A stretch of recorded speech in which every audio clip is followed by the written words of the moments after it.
तव चरित्रम अत्यद्भुतम। यमुनाष्टक में श्री महाप्रभु जी आज्ञा करते हैं, श्री यमुना जी का चरित्र कैसा है? अद्भुत। तो अद्भुतता क्या है? तो क्या असाधनम साधनम करोति अद्भुतम।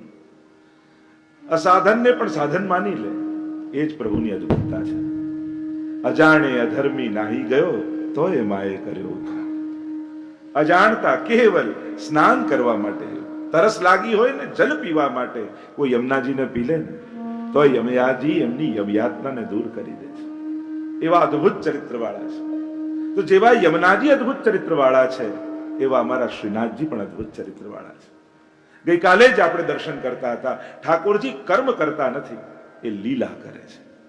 એટલે કોઈ પણ કર્મના સિદ્ધાંતો પ્રભુની કોઈ લીલાને લાગુ પડતા નથી, ત્યાં તો લીલાના સિદ્ધાંતો લાગુ પડે છે।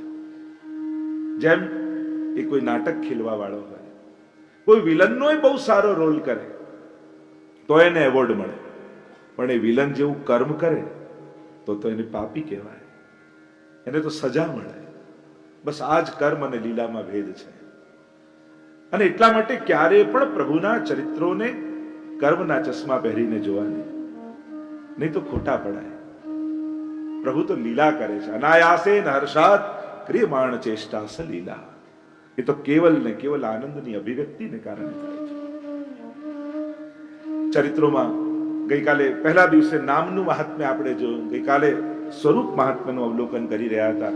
શ્રીનાથજીના સ્વરૂપની ભાવના શું છે, જે આપણા આચાર્યોએ ભગવદીઓએ અવગાહન કરીને શ્રીનાથજીના ચરિત્રનું આપણને દર્શન કરાવ્યું। સ્વરૂપ નિષ્ઠા એ જ પુષ્ટિ ભક્તિ છે।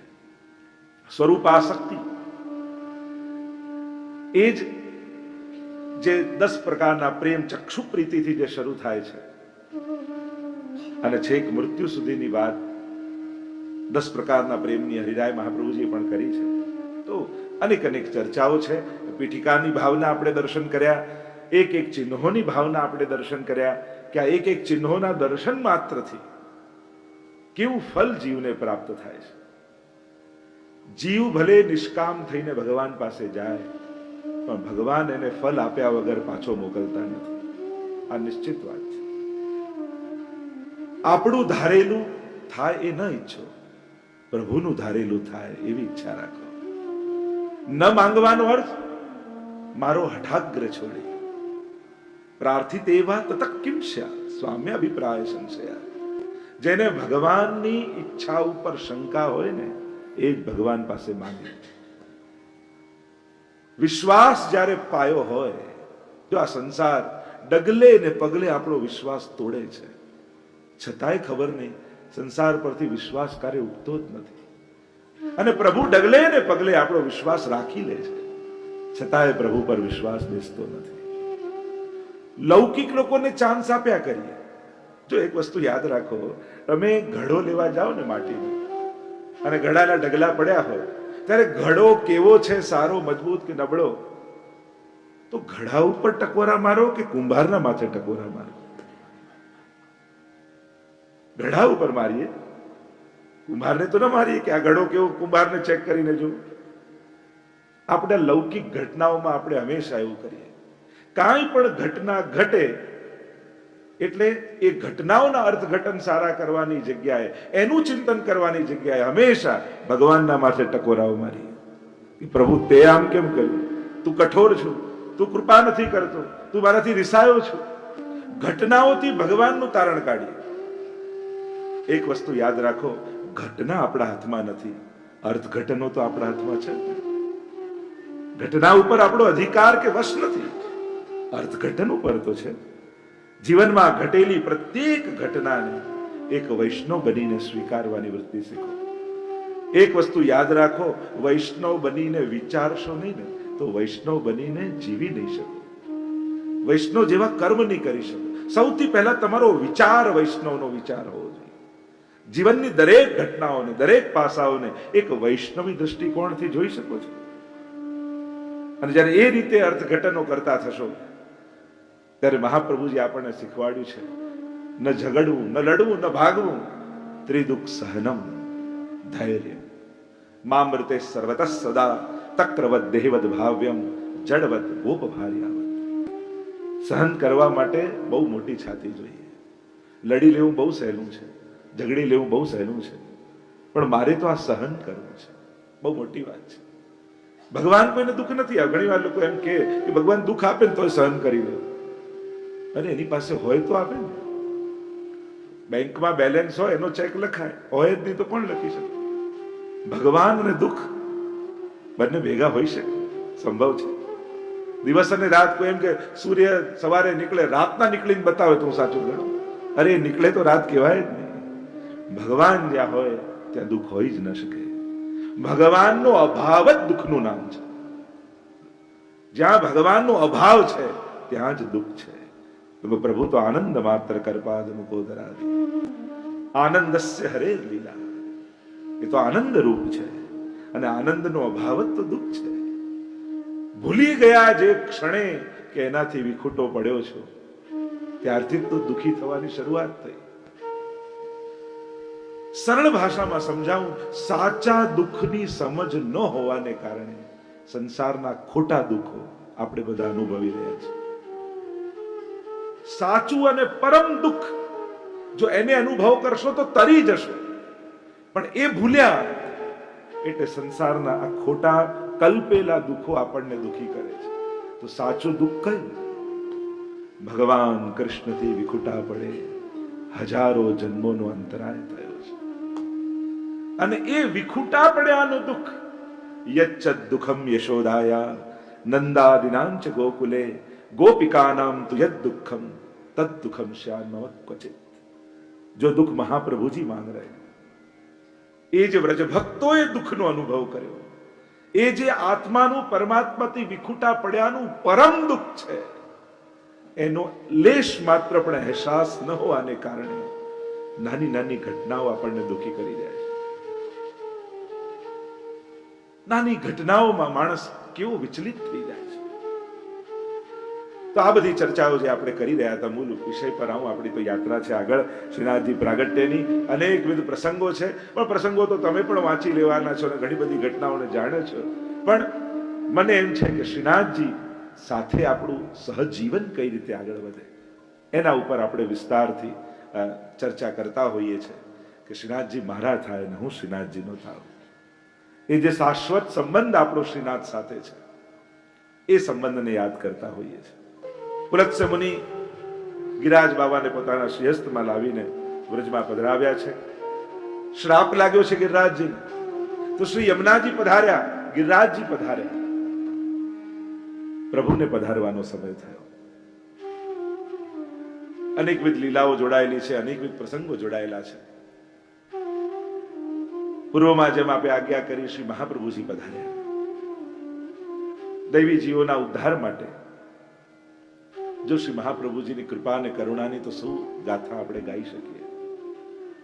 સાધારણ ગુરુ હોય તો પોતાના ધર્મ સ્થાનમાં બેઠા બેઠા પ્રતીક્ષા કરતા રહે કે ક્યારે મારો જીવ મારી પાસે આવશે. પણ આ તો પુષ્ટિ, આ તો કૃપા, આ તો મહોદાર ચરિત્રવાન અદેય દાન દક્ષશ્ચ અંગ બંગ કલિંગ કૈકટ મગધ મારુ સુર સિંધ તે તામસના અગર્યા પરતાપ પદરજ ગંધ. એક સાધારણ જીવ પણ કોઈ ઝૂંપડામાં ભારતના ખૂણે રહેતો હોય પણ દૈવી હોય તો મહાપ્રભુજી એના ઘર સુધી પધાર્યા છે.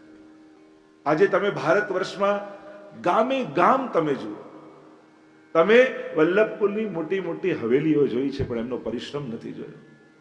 આજે હજારો હવેલીઓ ભારત વર્ષમાં છે, લાખો કરોડો લોકો વૈષ્ણવ થયા છે. એ યુપી હોય, એમપી હોય, રાજસ્થાન હોય, છેક કોચીનથી ઉપર દિલ્હી સુધી, યા દ્વારિકાથી લઈને કલકત્તા સુધી, ગામડે ગામડે તમને કોઈ એવું ગામ નહીં મળે જ્યાં એક વૈષ્ણવ નહીં મળે. એ બધા વૈષ્ણવ થયા ક્યાંથી? ક્યારે વિચાર કર્યો છે? એમને બ્રહ્મ સંબંધ કોણે આપ્યું?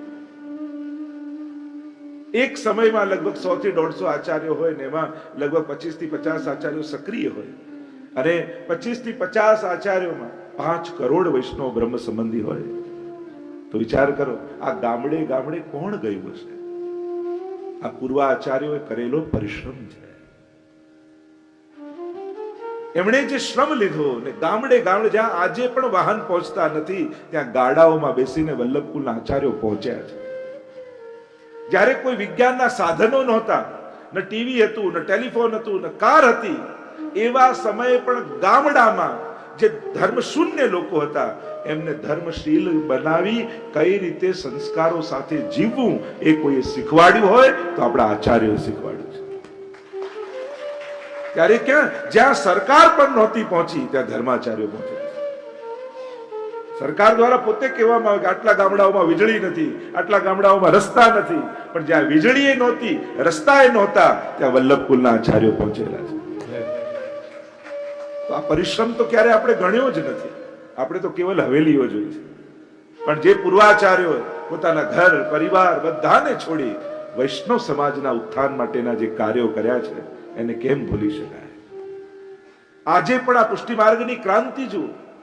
ગામડાનો ખેતી કરતો ખેડૂત જે ક્યારે સ્કૂલે ગયો ન હોય તો એ રાતના કીર્તન કરવા બેસે તો સારંગ રાગ ગાય ને બિલાવલ ગાય ને યાગ ગાય. જે ક્લાસિકલના સંગીતો ઘરાનાઓમાં બંધાયેલા હતા એને ઘર ઘર સુધી પહોંચાડવાનું કાર્ય કોઈએ કર્યું હોય તો એ પુષ્ટિ માર્ગે કર્યું છે. એવી તો અનેક વાતો આપણે ગણાવી શકીએ કે પુષ્ટિ માર્ગનું હિન્દુ ધર્મમાં પ્રદાન. તમે જો એક એક તત્વની ચર્ચા કરવા જાઓ તો હિન્દુ ધર્મની જે સાંસ્કૃતિક સમૃદ્ધિ છે, હું તો કહું એક નાનકડા ભારતને જોવું હોય તો હવેલીને જુઓ. બધા જ સંસ્કૃતિનું તમને એમાં દર્શન ભારતીય મળશે. આપણો સેવાક્રમ જ મહાપ્રભુજી ગુસાઈજી એવો કર્યો છે કે તમને બધા જ દક્ષિણ ભારતનો પ્રભાવ, ગુજરાતનો પ્રભાવ, રાજસ્થાનનો પ્રભાવ, યુપીનો પ્રભાવ, બંગાળ, દરેક રાજ્યોની કંઈક છાંટ તમને સેવાક્રમમાં જોવા મળશે. તો એક નાનું ભારત, કયો તહેવાર નથી ઉજવાતો આપણે ત્યાં હવેલીમાં? કોઈ કે આને નથી માનતા, આને આપણે ત્યાં રામનવમી પણ ઉજવાય, નવરાત્રી પણ ઉજવાય, ગણેશ ચતુર્થી પણ ઉજવાય, બધા જ તહેવારો ઉજવાય છે. પણ પ્રભુ પરખ કરી કયો તહેવાર નથી ઉજવાતો? આપણે ત્યાં દક્ષિણ ભારતને લગતા પણ ઉત્સવો થાય. તો જ્યારે એ તો ક્યારેક ભવિષ્યમાં ચર્ચા નીકળશે ત્યારે કરીશું. તો શ્રીનાથજી બાવાની જે ચર્ચા કરી રહ્યા છે, આવો પ્રવેશ કરી એમના ચરિત્રની ગાથામાં. શ્રીજીનું આ દિવ્ય ચરિત્ર, જન્મ કર્મ ચ મે દિવ્યમ, જેમ પૂર્વમાં આજ્ઞા કરી, આ મારું જન્મ અને મારું કર્મ બંને દિવ્ય છે, લૌકિક જેવું નથી. એટલે જ પ્રભુનું પ્રાગટ્ય કહીએ છીએ. ગિરિરાજજી પધાર્યા, શ્રી મહાપ્રભુજી પધાર્યા છે, સ્વયં સ્વામીજીજી એમ જે આપણે ભાવ કરીએ છીએ, અને આચાર્ય રૂપે ભૂતલ પર પધાર્યા. અહીંયા શ્રીનાથજીને પધારવાનો સમય છે. હજી મહાપ્રભુજીનું પ્રાગટ્ય થયું નથી. એ પૂર્વની ગાથા આજથી લગભગ 600 વર્ષ પૂર્વની. સંક્ષિપ્તમાં જો જોવા જઈએ તો અષાઢ ત્રીજ અને ગિરિરાજજીની કંદરામાંથી વામભુજાનું પ્રાગટ્ય થયું. પ્રસિદ્ધ છે કથાઓ, આપ જાણો છો. ધર્મદાસ અને સદુ પાંડેની ગાય નિત્ય ત્યાં જતી, દૂધ સ્ત્રવીને આવતી. તો આનું દૂધ કેમ નથી, કેમ સુકાયું છે? પીછો કર્યો. નાગપંચમીના દિવસે શ્રીનાથજીની વામભુજાના દર્શન થયા. કે ગિરિરાજજી માંથી શ્રીનાથજી પ્રગટ થયા, પણ પધાર્યા કઈ રીતે અંદર? તેવો ભાવ, ઘણી બધી ભાવનાઓ અને કથાઓ એવી આચાર્યો અને ભગવદીઓના મુખે આપણને સાંભળવા મળે. એકવાર જ્યારે પ્રભુને લેવા માટે અક્રૂરજી આવ્યા અને પ્રભુ પધારવાની તૈયારી કરી રહ્યા છે. यशोदा जी नंद बाबा कहे, अरे लालन तू चलो जाएगो, तेरे बिना हम कैसे जीवेंगे, तारा वगर केम जीवाशे? ત્યારે પ્રભુએ કહ્યું, મૈયા મેં અનેકવિધ લીલાઓ કરી, અનેકવિધ મારા સ્વરૂપ છે, તને મારા કયા સ્વરૂપમાં આસક્તિ છે? યશોદાજી કહે, લાલન એમ તો તારી બધી જ લીલાઓ પરમ મધુર છે, તારા તો બધા જ સ્વરૂપ મનમોહક છે, પણ તે જ્યારે ગિરિરાજજીને ધારણ કર્યા અને ગોવર્ધન નાથ બન્યા, એ સ્વરૂપમાં મને વિશેષ આસક્તિ છે. અને એમ કહેવાય છે કે એ જ સમયે પ્રભુના શ્રીઅંગમાંથી આ ગોવર્ધનનાથજીનું સ્વરૂપ પ્રગટ થયું.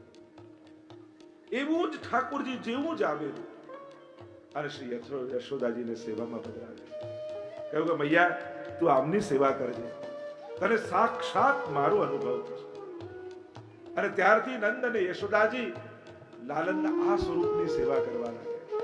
અને એટલે જ તો નહીં તો નંદ અને યશોદાજીને યમુના પાર કરીને મથુરા જવામાં કેટલી વાર લાગી, કેમ ન ગયા? કારણ કે શ્રી કૃષ્ણ તો શ્રીનાથજી રૂપે બિરાજતા જ હતા. અને જ્યારે સુધામ પધારવાનો સમય આવ્યો ત્યારે આ સ્વરૂપને ગિરિરાજજીની કંદરામાં પધરાવીને ગયા. અને એ શ્રીનાથજી બાબા આજે ગિરિરાજજીની ભીતર વિરાજે છે અને ભગવદીયો ગાન કરતા ગયા. અને જ્યાં બા પૂજાનું પ્રાગટ્ય થયું, હવે તો લોકો માનતા રાખવા લાગ્યા, મેળો ભરાવા લાગ્યો. નાગપંચમીનો આજે પણ બ્રજમાં મેળો ભરાય છે. અને લોકો એવી એવી માનતા રાખે, ગાય ખોવાઈ જાય તો માનતા રાખે, દૂધ ના આપતી હોય તો માનતા રાખે, વાછરડી ના થતી હોય તો માનતા રાખે. અને શ્રીનાથજી બાબાનો એવો પ્રભાવ, જેની જેવી કામના હોય એ પૂરી થાય. જો સકામ ભક્તિ પણ દોષ નથી, ખાલી ઉત્તમ નથી. પ્રભુ જીવ જ્યારે જ્યારે પ્રભુ પાસે જાય તો માંગીને આવે, અને પ્રભુ જ્યારે જ્યારે જીવ પાસે આવે તો કંઈક આપીને આવે. પ્રભુનો સહજ, અને એ તો પ્રભુનો પ્રભાવ છે, એમનો પરિશ્રમ કે પુરુષાર્થ નથી. જેમ સૂરજ ઉગે તો કમળ ખીલે. હવે કમળ ખીલાવવા માટે સૂરજે કોઈ હાથ લાંબો કરીને એક એક પાંખુડી ખોલવી પડે ના. સૂરજનું પ્રગટ થવું, એનું અસ્તિત્વ જ, એનો પ્રભાવ જ કમળને ખીલવી દે છે. એમ જ જે કોઈ મનોકામના લઈને જીવ ગયો હોય, કેવલ શ્રીજીની સન્મુખ ઉભો રહી જાય ને તો એના સગળા મનોરથો પૂરા થાય. ગઈકાલે આપણે મનોરથની ઝાંખી કરી, અને ઝાંખીમાં તમે જોયું હતું સજાવટમાં કે ગાય જાય છે ગિરિરાજજીની ઉપર, અને જ્યાં શ્રીનાથજીનું સ્વરૂપ બિરાજમાન છે ત્યાં સહજ આપોઆપ દૂધ પ્રવી રહ્યું છે. એક વાર તો પીછો કર્યો ધર્મદાસ આદિએ કે આ ગાય જાય છે ક્યાં, કોણ આને દોહી લે છે. પીછો કરતા કરતા જોયું બધાના ગાયોના ટોળામાંથી એક ઘુમર ગાય છૂટી પડી જાય અને જાય ગિરિરાજજીની ઉપર, અને એક જ્યાં બખોલ છે ત્યાં જઈને પોતાનું આપોઆપ દૂધ પ્રવે. બધા ચર્ચા કરવા લાગ્યા. વડીલો ગોપાલકો એમ કહ્યું કે આવું તો બે વખત સંભવે, કાં કોઈ અખૂટ ધન આની અંદર હોવું જોઈએ, અને કાં કોઈ ભગવદ અવતાર, કોઈ દેવતા પ્રગટ થયેલા હોવા જોઈએ, તો જ આવું થાય. અને રોજનો ક્રમ બની ગયો, અને લોકોને થયું કે આની ભીતર છે શું, અને આગળ ગાન કરતા કહ્યું અરે કોઈ દેવતા હશે, અખૂટ ધન હશે, જુઓ તો ખરા ભીતર કોણ છે. અને જ્યાં આવા પ્રશ્નોને ચર્ચા થવા લાગી એટલામાં ભીતરથી શ્રીનાથજી બોલ્યા છે, જ્યાં શિલા ખસેડી, અંદરથી જોયું તો કોઈ દેવતા છે. કોણ છો તમે, શું છે તમારું નામ? અને ભીતરથી શ્યામ સુંદરનો મધુર મધુર વચનમ મધુરમ શબ્દો સંભળાયા, હું દેવ દમન શ્રીનાથ છું, હું તો પૂર્ણ પુરુષોત્તમ શ્રી કૃષ્ણ છું, અને દૈવી જીવ પર કૃપા કરવા માટે પધાર્યો છું. અને હવે તો નિત્યનો ક્રમ થઈ ગયો, અને ઠાકોરજી અનેક જીવો પર કૃપા કરવા લાગ્યા, બ્રજવાસીઓના મનોરથો પૂરા કર્યા. શ્રીનાથજીનું ચરિત્ર શ્રી વલ્લભના ચરિત્ર વગર અધૂરું છે, અને વલ્લભનું ચરિત્ર શ્રીજીના ચરિત્ર વગર અધૂરું છે. આ તો એકબીજાના પૂરક છે. પ્રસંગો તો અનેક છે. શ્રીનાથજી અહીંયા પ્રગટ થયા એ જ વિક્રમ સંવત 1535 ચંપારણ્ય એકાદશીનો દિવસ શ્રી મહાપ્રભુજીએ યજ્ઞ નારાયણ ભટ્ટને જે યજ્ઞ કુંડમાંથી પ્રગટ થઈને મદન મોહન લાલે વચન આપ્યું હતું, તમારા કુળમાં 100 યજ્ઞ પૂર્ણ થશે ત્યારે હું પોતે પધારીશ. મૂલ પુરુષ નારાયણ યજ્ઞ સુતિ અવતાર ભય સર્વજ્ઞ, શાખા તૈત્રીય ગોત્ર ભારદ્વાજ, તૈલંગ કુલ ઉદ્દીત ગુજરાત. અનેક સોમયજ્ઞો થયા. છેલ્લો સોમયજ્ઞ લક્ષ્મણ ભટ્ટજીએ કર્યો. ઉપદ્રવ થયો કાશીમાં.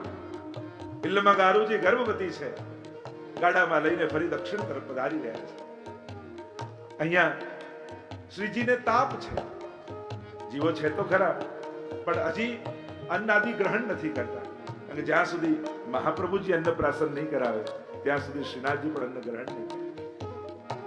સમય આવ્યો, એકાદશી જઈ રહ્યા છે, પ્રસવ પીડા ઉપડી, 7 માસનો ગર્ભ મૃત જાણીને મૂકીને આવ્યા. ચૌડા ગામમાં આવીને નિવાસ કર્યો. રાત્રિના સમયે પ્રભુ સ્વપ્નમાં આવીને આજ્ઞા કરી, પૂર્વજોનો જે વચન આપ્યું હતું એ પોતે તમારા કુળમાં પ્રગટ થયો છે, આપ પધારો અને મારો સ્વીકાર કરો. અને અહીંયા તુરંત ઇલ્લમા ગારુજીને લઈને લક્ષ્મણ ભટ્ટજી પાછા ચાલ્યા.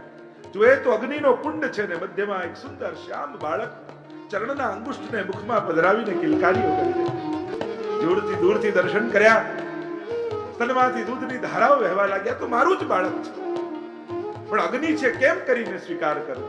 લક્ષ્મણ ભટ્ટજીએ કહ્યું, જો આપનું બાળક હશે તો અગ્નિ આપને માર્ગ આપી દેશે. અને એટલામાં આકાશમાં દેવતાઓ આવવા લાગ્યા, વિમાનો લઈને દોડવા લાગ્યા. અરે નંદ મહોત્સવ સમયે જે દેવતાઓ રહી ગયા હતા એ દેવતાઓને એવું થયું કે કૃષ્ણ જન્મનો તો અમને દર્શનનો મોકો ન મળ્યો, પણ આ સમય ચૂકવો નથી. આયે દેવ વિમાન અને ચડ અને વિમાન લઈ અને ચંપારણ તરફ અગ્રસર થવા લાગ્યા. એક તે આગે બડબડ, કારણ કે આ દેવતાઓને થયું કે એ સમય તો રહી ગયા, હવે પાછળ નથી રહેવું, પહેલા પહોંચી ગયું. અને જેવો નંદ મહોત્સવ ગોકુલમાં થયો એવો જ નંદ મહોત્સવ ભક્તોએ પ્રગટ થઈને કર્યો. ઇલ્લમમાં ગારુજી દોડ્યા છે, અગ્નિએ માર્ગ આપ્યો છે અને મહાપ્રભુજીને ગોદમાં લીધા છે. મહામહોત્સવ ભૂતલાલ અને મહામહોત્સવ ચંપારણમાં. અનેક શ્રી વલ્લભ ચરિત્રના પ્રસંગો આવે છે. શ્રી મહાપ્રભુજી વેદાધ્યયન કર્યું છે માધવાનંદજી પાસે. 64 દિવસમાં 64 વિદ્યાઓને પ્રાપ્ત કર્યા. બાલ સરસ્વતીની ઉપાધિથી સન્માનિત કર્યા છે. વિનંતી કરી પ્રભુ રૂપ જાણીને અને એમને વ્રજમાં મોકલ્યા છે. અહીંયા મહાપ્રભુજીના ચરિત્રમાં મૂળ પુરુષમાં તો અનેક પ્રકારના પ્રસંગોનું વર્ણન આવે છે. ત્યાં કૃષ્ણદેવરાયની સભામાં મહાપ્રભુજી પધાર્યા છે. મોટા મોટા વિદ્વાનો ભારત વર્ષના આજે અહીંયા ઉપસ્થિત છે કે અમે યુક્તિ બલથી એકબીજાને જીતી લઈ સતમણ સુવર્ણના એ લાલચથી આજે અહીંયા આવીને ઉપસ્થિત થયા છે. મહાપ્રભુજીના મામા કોષાધ્યક્ષ હતા, પણ મામાને ત્યાં રોકાયા નહીં મહાપ્રભુજી, એટલે એમને અપમાન જેવું લાગ્યું. દ્વારપાલોને કહી દીધું કે આ વલ્લભને અહીંયા પ્રવેશવા ન દેતા. ગામની બહાર મુકામ કર્યો છે. સમાચાર મળ્યા કે શાસ્ત્રાર્થ ચાલે છે અને મહાપ્રભુજી નિર્ધાર કર્યો કે અમે જઈને સમાધાન કરીશું. ગજ ગતિ ચાલ ચલે શ્રી વલ્લભ, ઇનકી કૃપા ભય સબ સુલ્લભ. રવિ કે ઉદય કિરણ જ્યો બાડી, તૈસે સભાપાત ઉઠી ઠાડી. જ્યાં પ્રવેશવાની ના હતી ત્યાં મહાપ્રભુજીને ધોતી ઉપરના ધારણ કરીને પ્રવેશ કરતા જોયા. એ દ્વારપાલોએ તો સાષ્ટાંગ દંડવત કર્યો. અને જ્યાં સભામાં પ્રવેશ કરે છે મોટા મોટા વિદ્વાનો ક્યારે ઊભા થઈ ગયા એમને ખબર ન પડી. એવો પ્રભાવ મહાપ્રભુજીનો દેખાયો. આ ગાદીમાં મહાપ્રભુજી બિરાજ્યા, સામેની ગાદીમાં એક એક કરીને વિદ્વાનો આવે. મહાપ્રભુજી પરાસ્ત કરતા જાય, બાજુમાં બેસતા જાય, ફરી વેદોના ઉદ્ધરણો આપીને પરાસ્ત કરીને બાજુમાં બેસતા જાય. અને ચારે તરફ મહાપ્રભુજી દ્રષ્ટિ કરીને કહે હવે કોઈ બાકી છે. અને બધા એક સાથે જયઘોષ કર્યો, બોલો જગત ગુરુ શ્રી વલ્લભાચાર્ય કી જય, ગુરુ શ્રી વલ્લભાચાર્ય કી જય. કૃષ્ણદેવ રાય સોનાથી ભરેલી મોહરથી ભરેલા પરાતને લઈ રાણીઓની સાથે શરણે આવ્યા છે. મહાપ્રભુજીએ લેવાની ના કહી છે. દ્રષ્ટિ ન પાછી વા, કનક સ્નાન સતમણ સુવર્ણે કરાવ્યું મહીપાલ, તે મૂકી વેગે ચાલિયા રાય. દ્રષ્ટિ ન પાછી વા, કે આ તો સ્નાન જલવત છે. સ્નાન કરેલું જલ ફરી ઉપયોગમાં નથી લેવાતું. તમે કનક સ્નાન કરાવ્યું છે એટલે અમારા ઉપયોગનું નહીં. પણ આ જે બ્રાહ્મણો આની લાલસા લઈને આવ્યા છે, આ 100 મણ સુવર્ણ એ બધામાં વિતરણ કર્યું. પછી તો ચારે બાજુ જયઘોષ થવા લાગ્યા. શ્રી મહાપ્રભુજીને સુવર્ણના સિંહાસન પર બિરાજમાન કર્યા. ભારત વર્ષની તમામ પવિત્ર નદીઓ દ્વારા જલ દ્વારા અભિષેક થયો છે. સુંદર મંગલ પદાર્થો દ્વારા શ્રી મહાપ્રભુજીનું પૂજન અર્ચન થયું છે. રાજા અને રાણી શરણે આવ્યા છે. ભેટ ધરવા માટે થાળ લઈને આવ્યા. 7 સુવર્ણ મુદ્રાઓ દૈવી હતી. મહાપ્રભુજી એ ગ્રહણ કરી અને એનાથી શ્રીનાથજી બાબાના નુપુર સિદ્ધ કરાવ્યા, જે આજે પણ શ્રીનાથજી બાબા ધારણ કરે છે. મહાપ્રભુજી પૃથ્વી પ્રદક્ષિણા કરવા માટે પધાર્યા છે અને હવે ઝારખંડમાં છે. પરિક્રમા तीजी चित आई, निकसी चले श्री वल्लभ राई, और झारखंड में प्रभु ने जताई, अब के मोही मिलो मन भाई. ત્રીજી પરિક્રમા છે. ઝારખંડમાં મહાપ્રભુજી બિરાજે છે અને ત્યાં ઠાકોરજી આજ્ઞા કરી, હવે આપના વગર આપનો વિરહ મારાથી પણ સહન થતો નથી. આપ પધારો ગિરિરાજજી અને મારી સેવા જગતમાં પ્રગટ કરો. પૃથ્વી પરિક્રમા છોડી મહાપ્રભુજી વ્રજમાં પધાર્યા.